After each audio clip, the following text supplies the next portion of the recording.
নমস্কার, কেমন আছেন সবাই? আশা করছি ভালো আছেন। জানেন তো, মানুষের মন না বড় অদ্ভুত। কখনো কখনো জীবনের সবচেয়ে বড় ট্র্যাজেডিগুলো কোনো বিশাল ঘটনার হাত ধরে আসে না, আসে অত্যন্ত সাধারণ দৈনন্দিন এক একটা তুচ্ছ মুহূর্তের আড়ালে। আজ আমরা শুনতে চলেছি কথা সাহিত্যিক বিভূতিভূষণ বন্দ্যোপাধ্যায়ের এক অসামান্য অথচ তীব্র বাস্তববাদী গল্প বাটি চচ্চড়ি। চক্রধরপুরের এক চিলতে পাহাড়ি সংসারে ম্যালেরিয়ায় ক্ষয়ে যাওয়া শরীর নিয়ে কলকাতা থেকে আশ্রয় পেয়েছিল অলকা।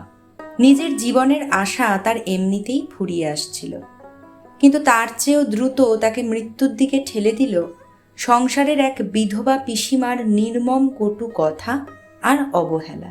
নুন খাওয়া বারণ অলকার শেষ ইচ্ছেটুকু আটকে ছিল এক বাটি নুনহীন চচ্চড়িতে, কিন্তু সামান্য সেই বাটিটুকু চুরির অপবাদ আর গঞ্জনা তার কোমল মনকে এমন এক অভিমানে ভরিয়ে দিল, যার পরিণতি হলো অত্যন্ত ভয়ানক ও করুণ। মৃত্যুর পরেও কি মানুষের শেষ ইচ্ছেগুলো তাকে তাড়া করে বেড়ায়? মৃত্যুর দিন সাতেক পর ভাড়ার ঘরের এক খালি হাড়ির ভেতর খুঁজে পাওয়া সেই শুকনো বাটি চচ্চড়ি আজীবন কোন অপরাধবোধের দাগ রেখে গেল তার পরিবারে? চলুন আর দেরি না করে আজ আমরা একসাথে শুনে নিই মানুষের অবহেলা, চরম অভিমান আর এক করুণ মনস্তাত্ত্বিক পরিণতির সম্পূর্ণ গল্প। বিভূতিভূষণ বন্দ্যোপাধ্যায়, বাটি চচ্চড়ি। সংসারটা এমন কিছু বড় নয়, মাত্র দুটো মেয়ে মানুষ এবং একজন পুরুষের সমবায় গঠিত। ডাক্তার, ডাক্তারের বউ এবং তাদের এক বিধবা পিসিমা।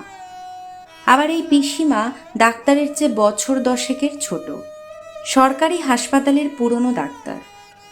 চক্রধরপুরে বদলি হয়েছে সম্প্রতি। ছোট সংসার আরও ছোট্ট একখানা বাড়িতে অবস্থিত।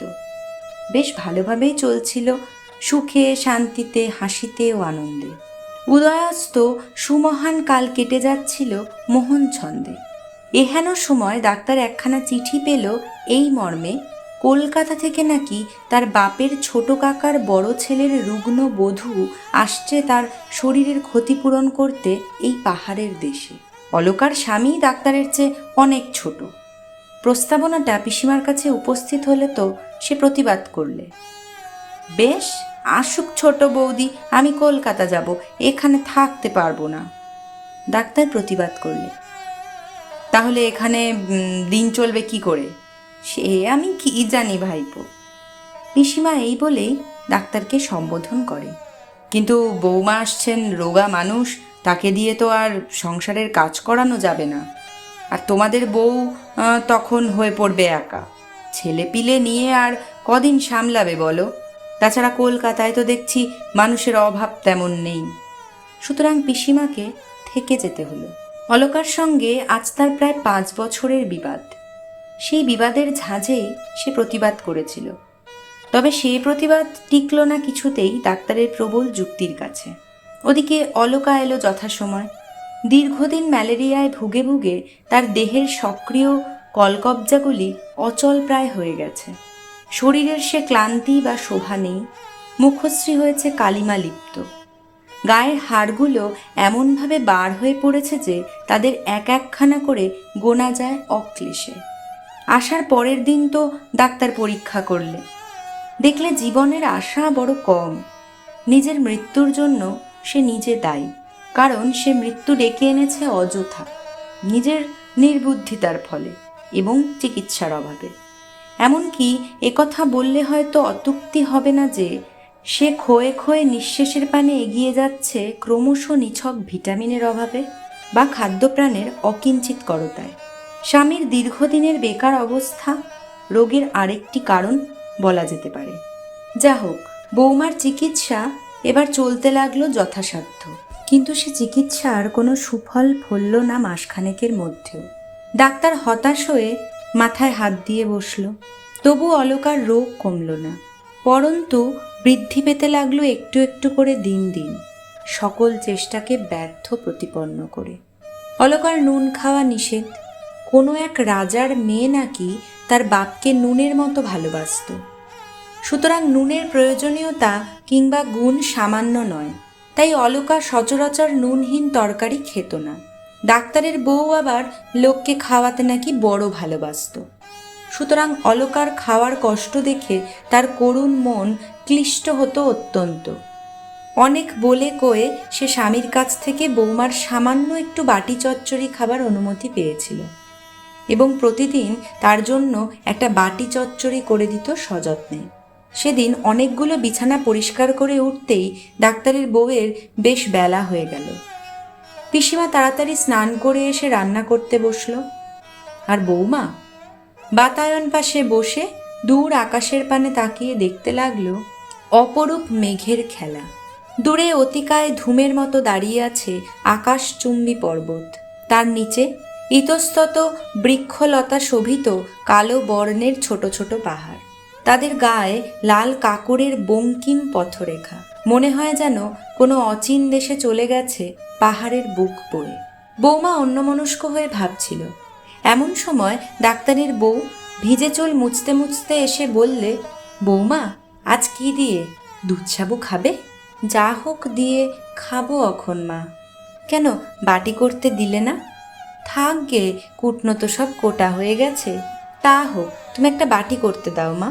কথা শেষ করে ডাক্তারের বউ গৃহত্যাগ করে, আর বৌমা উঠে যায় বাটি চচ্চড়ির কুটনো কুটতে। পিসিমা কড়ার ওপর মাছ দিয়ে একবার বাটির পানে তাকিয়ে নিল, তারপর বলি হ্যাঁ গো বৌদি, আমার গতরে কি এমন পোকা পড়েছে?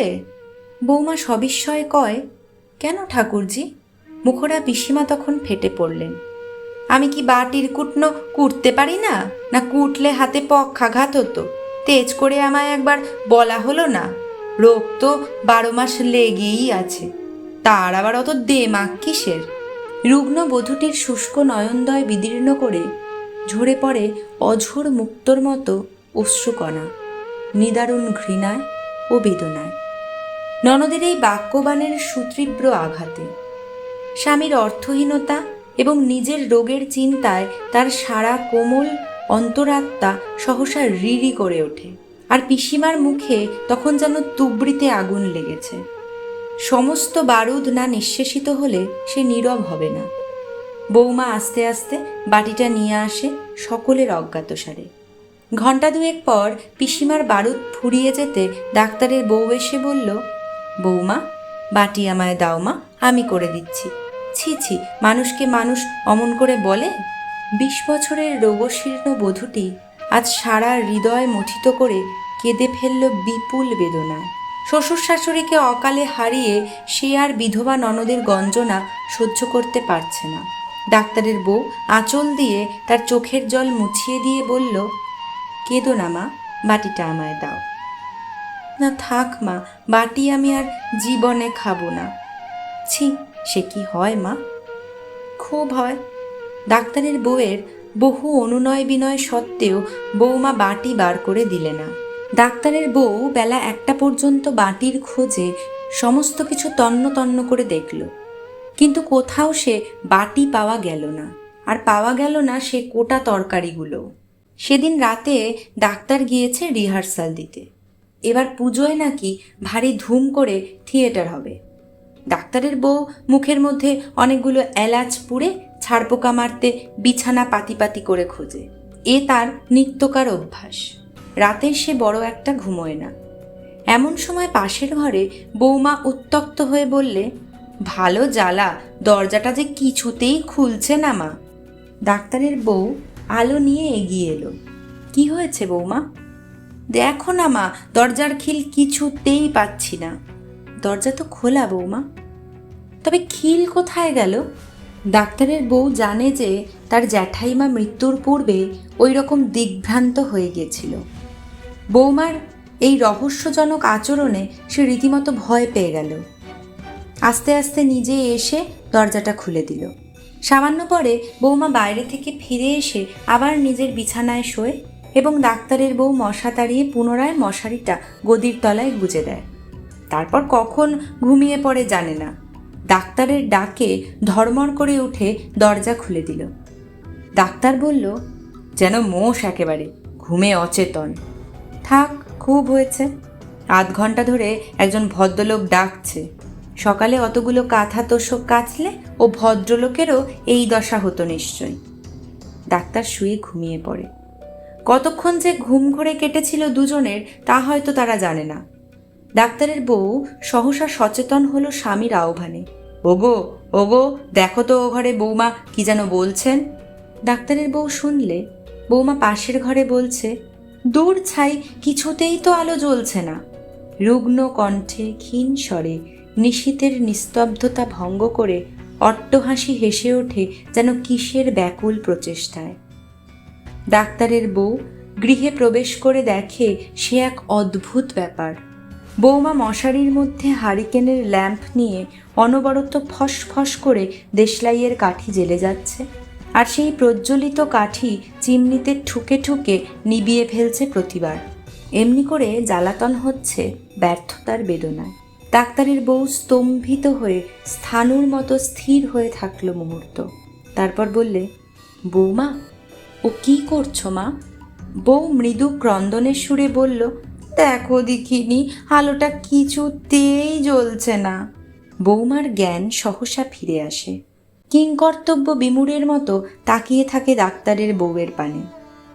ডাক্তার এগিয়ে আসে।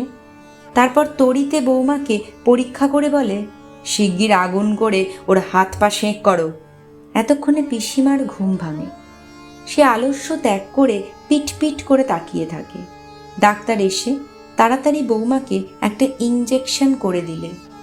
তারপর বাইরে গিয়ে বললে, না, এত করেও বৌমাকে বাঁচাতে পারলুম না। নয়নকোণ থেকে ঝরে পড়ে বিন্দু বিন্দু অশ্রুকণা। ডাক্তারের বউয়েরও চক্ষু হয় বাদল দিনের সজল আকাশের ন্যায়। মুহূর্তে সব কিছু এলোমেলো হয়ে যায়। কলকাতায় টেলিগ্রাম করা হয় বৌমার স্বামীর কাছে, তবুও যদি একবার শেষ দেখা করতে পারে পাড়ের ঘাটে। ডাক্তার যথাসাধ্য চেষ্টা করল। স্বামী এলো দূরান্তর থেকে, আর এলো তার মেজদি, গলার বোতাম বাঁধা দিয়ে একেবারে শেষ ক্ষণে। তবুও বৌমা বাঁচল না। ডাক্তার কাঁদল, আর কাঁদল তার বউ, মৃতার স্বামী ও মেজ ননদ। শুধু কাঁদেনি তার বিধবা ছোট ননদ, কারণ মৃতার সঙ্গে তার কথা বন্ধ প্রায় 5-6 বৎসর যাবৎ। আর সেই কারণেই সারা রাত দিগ্ভ্রান্ত একজনকে মশারির মধ্যে দেশলাই জ্বালতে দেখেও নিবারণ করতে পারেনি কিছুতেই। এই ঘটনার দিন 7 পর ডাক্তারের বউ কোনো এক মধ্যাহ্নে ভাড়ার ঘর গোছাতে গোছাতে একটা খালি হাড়ির মধ্যে পেল সেই বাটিটা, আর তার মধ্যেকার কতগুলো শুকনো তরকারি। পুরনো ক্ষতে আবার যেন নতুন করে আঘাত লাগলো। একটা ব্যথিত দীর্ঘ নিঃশ্বাস বুকের মধ্যেই চেপে ধরল। মর্মন্তদ বিচ্ছেদ বেদনা লাঘব করলে না সশব্দ শোকার্তক বাক্য বিন্যাসে। কেবল সজল নয়নে তাকিয়ে রইল সেই বাটির পানে আর শুকনো তরকারিগুলোর পানে। এতক্ষণ আপনারা শুনছিলেন বিভূতিভূষণ বন্দ্যোপাধ্যায়ের লেখা একটি অসাধারণ অথচ মন কেমন করা গল্প, বাটি চচ্চড়ি। অলকার সেই শুকনো তরকারির বাটিটা আর পিসিমার শেষ মুহূর্তের সেই অপরাধ বোধ হয়তো আমাদের মনের ভেতরেও একটা দীর্ঘশ্বাস ফেলে যায়। মানুষের মুখের কথার আঘাত যে কতখানি তীব্র হতে পারে তার সামান্য একটা অবহেলা কিভাবে একটা মানুষকে মৃত্যুর ওপারেও শান্তিতে ঘুমোতে দেয় না, বিভূতিবাবু তা কত সহজ অথচ গভীরভাবে আমাদের সামনে তুলে ধরেছেন। গল্পটি আপনাদের কেমন লাগলো কমেন্ট করে কিন্তু অবশ্যই জানাবেন। অলকার এই পরিণতি কি এড়ানো যেত? পিসিমার এই আচরণ নিয়ে আপনার কি মতামত তা জানতে পারলে খুব ভালো লাগবে। যদি গল্প পাঠটি আপনাদের ভালো লেগে থাকে তবে ভিডিওটিতে একটি লাইক দেবেন এবং আপনার বন্ধু ও প্রিয়জনদের সাথে শেয়ার করতে ভুলবেন না।